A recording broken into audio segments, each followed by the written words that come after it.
The biggest difference I've seen from using the precision microbes there was the silage results. Like, we were getting very good sugars results, and lactic acids and volatile acids there as well. Like, they were all showing good samples. So over other years that went by, but definitely little or no moulds, and the silage that we're throwing, that's being left over is little to nothing.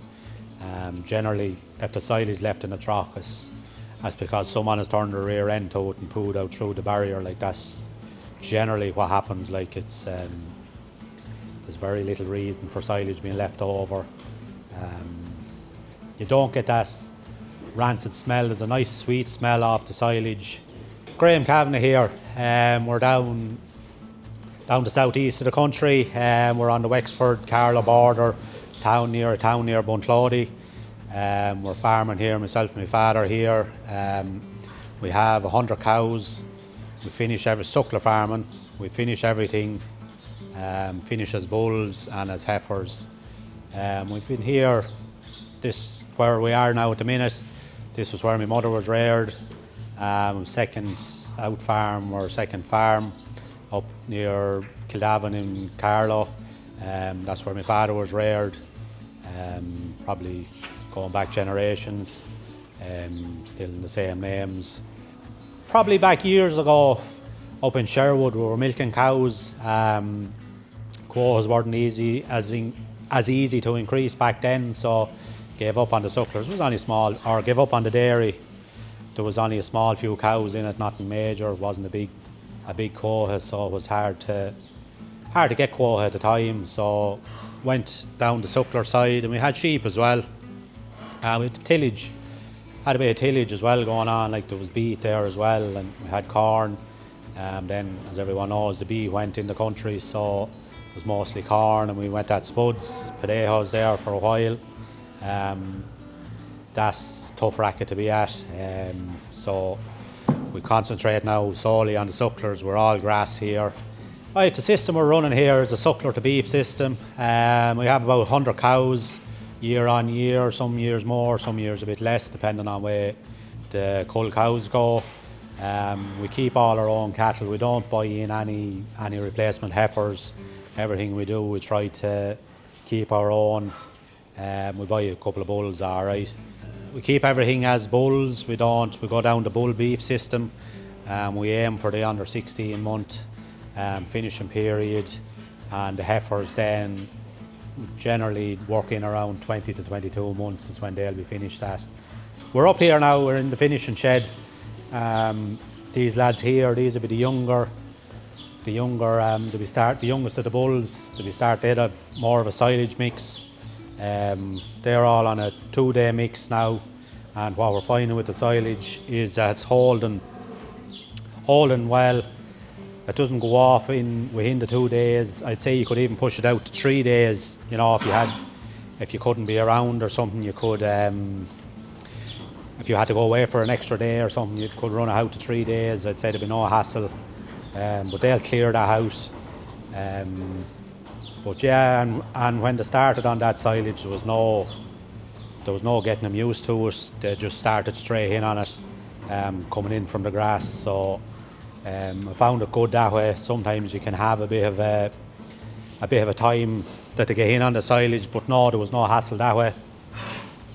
And then as we move down along, these are then on the push, which that's what we call it anyway. It's the push on for the becoming ready for the factory. Now, silage in this would be small enough.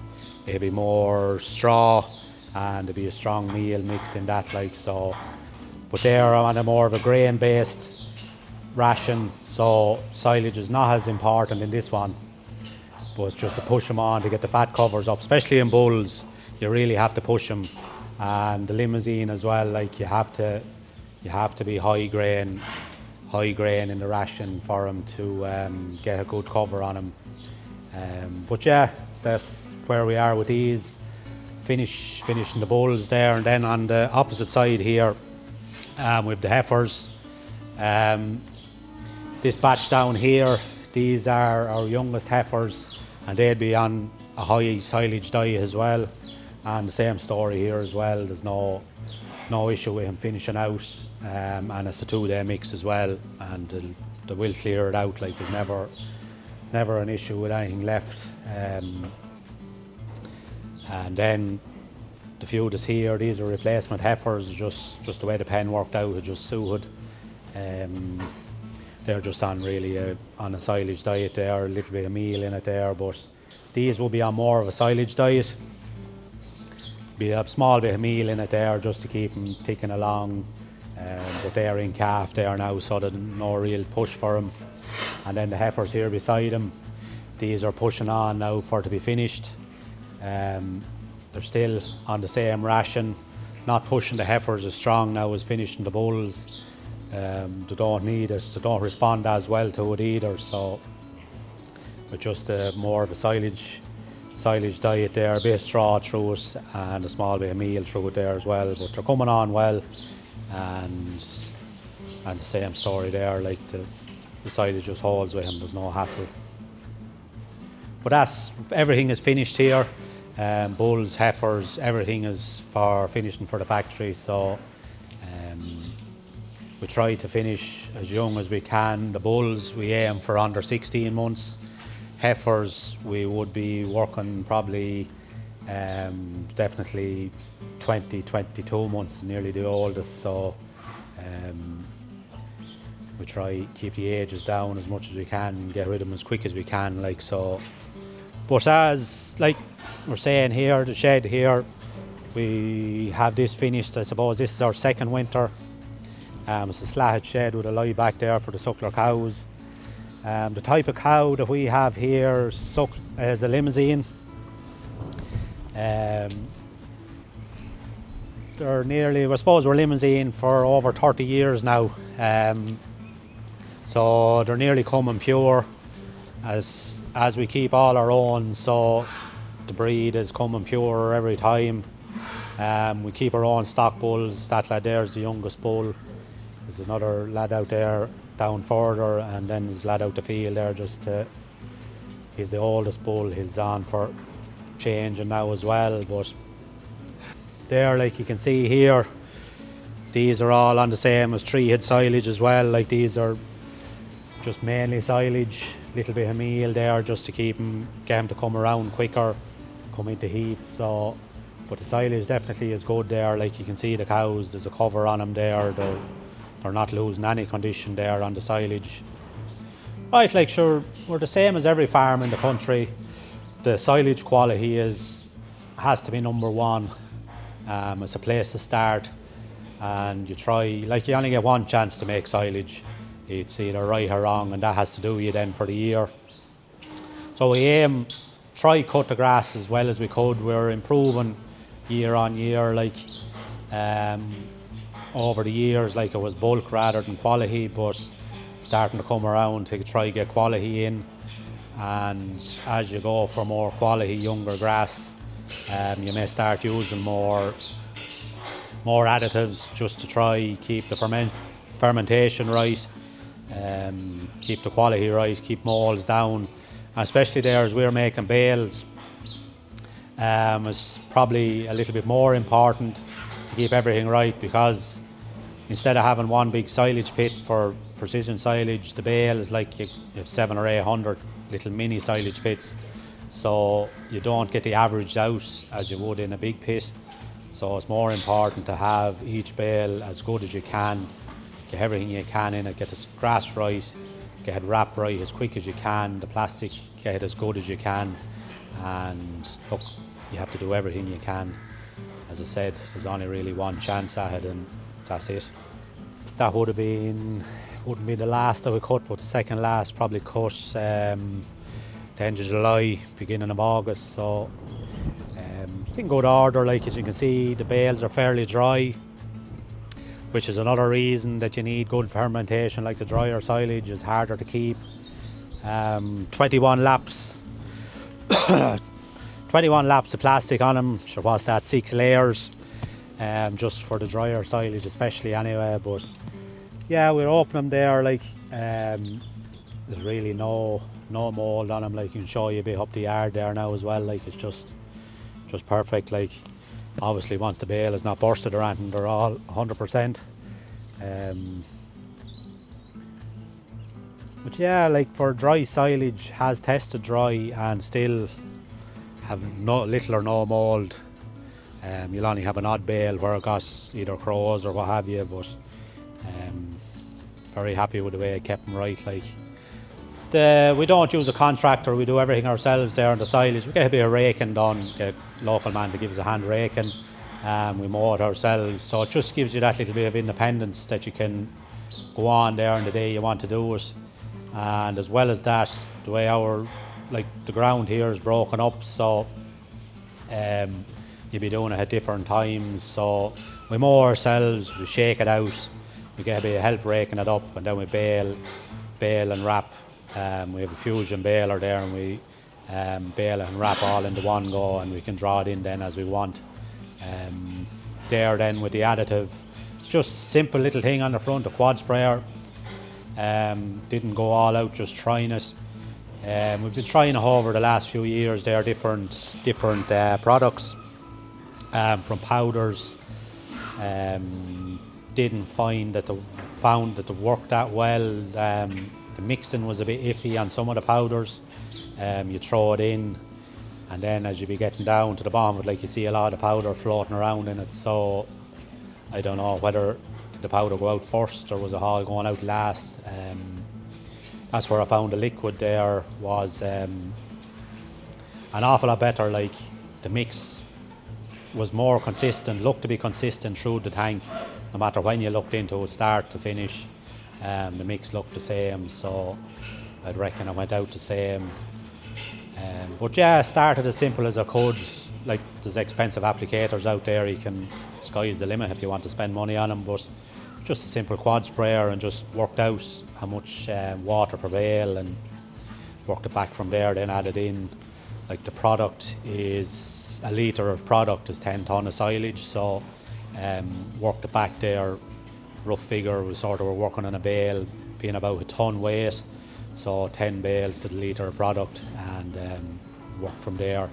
The biggest difference I've seen from using the precision microbes there was the silage results. Like, we were getting very good sugars results, and lactic acids and volatile acids there as well. Like, they were all showing good samples. So over other years that went by, the test results are showing that the fermentation side of it is better.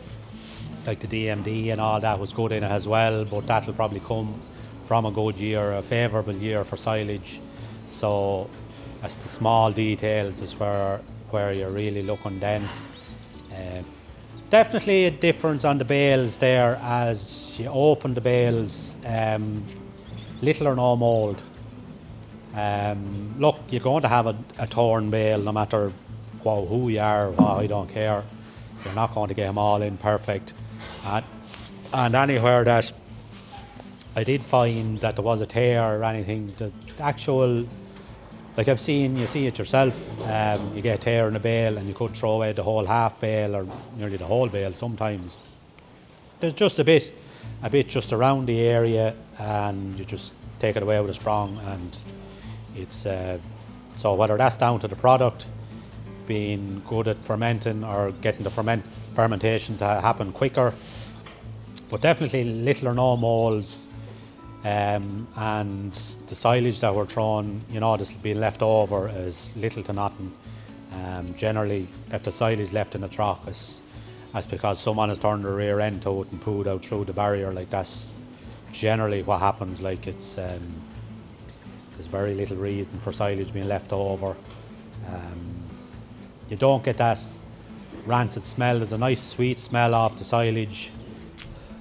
So that's the first cut now. Like, sure, you can nearly smell it there the minute you spike the bale. You can smell it nearly in the cab. There's a good smell off it.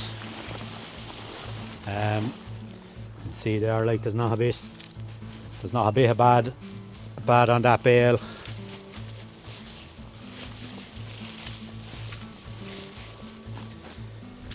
But but you can definitely smell it like in the bale, like a sweet smell.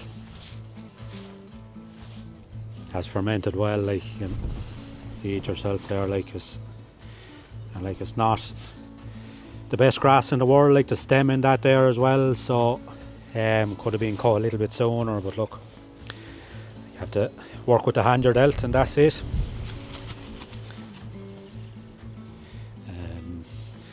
And that's the second cut that we're looking down there below it, like you can see that's an awful lot more stemmier.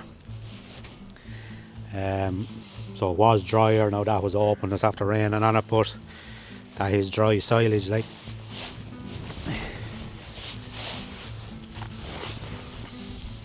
You can see there now that's an awful lot drier now than what we're after opening. But you can see like it's all perfect there, like no mould to be seen.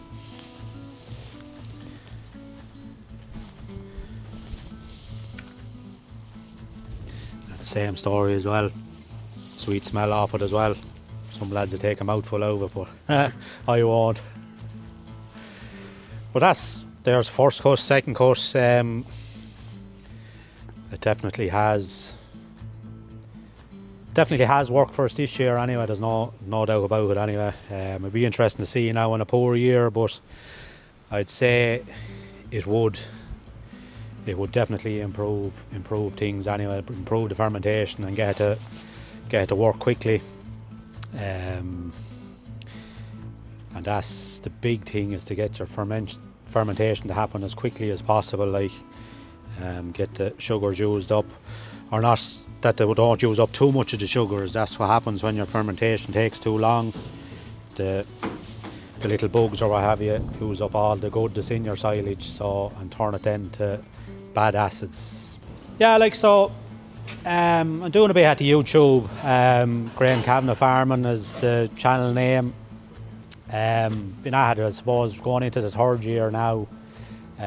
Just was watching it there, like there was, at the time when I started, there wasn't a big amount of, say, farmers in the suckler side of things.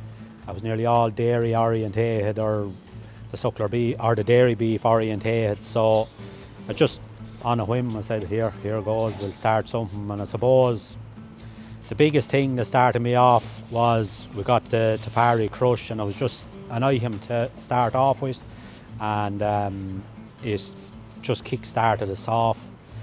We've grown well, like we're over 3,000 subscribers there now, which I never thought I'd ever even get over the 1,000, never mind any further. But just interesting there, like making the videos something different, like the editing and all that, like it's a complete different thing than what I was done. Like I'm not the 20-somethings or the teens at all. Like I wasn't showed much about computers, barely turn it on and that'd be about it. But that was just an interesting thing to get into. But yeah, has went there, and like anyone, I don't know whether anyone seeing this has come across me or whatever, but anything is going on here, anyone that has been watching, like if I'm using something and it's not working, it disappears fairly quick, like so. And I'm not afraid to say, like, if it doesn't work, I will say it doesn't work. I won't run down anyone's product, but I'd say it's just not right for here, and that's it. Yeah, we'll definitely be using the product ahead, in the years ahead. It has worked there for us this time anyway, so we'll be definitely trying it over the next few years anyway, and it'll be going again this year for definite. I would recommend anyone to try it. Look, try some. You don't have to do everything. If you have a contractor that can apply the additive, give it a go. Like it's about the only way you can find out. Like I can stand here and tell you, yes, it's the greatest thing since sliced bread, but there's only really one way you're going to find out, is to use it yourself. Like that's where over the years the products we've used, like everyone has heard the sales pitch, yeah, mine is good, mine is better than the lad down there. There's only really one way you're ever going to find out, is try some. But we'll be using it again anyway.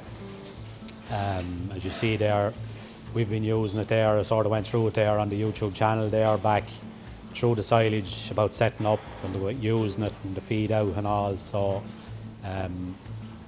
I'd have no problem in advising anyone to give it a go anyway, or you won't regret using it anyway. That's one thing I'll say, and you should definitely see a benefit in it.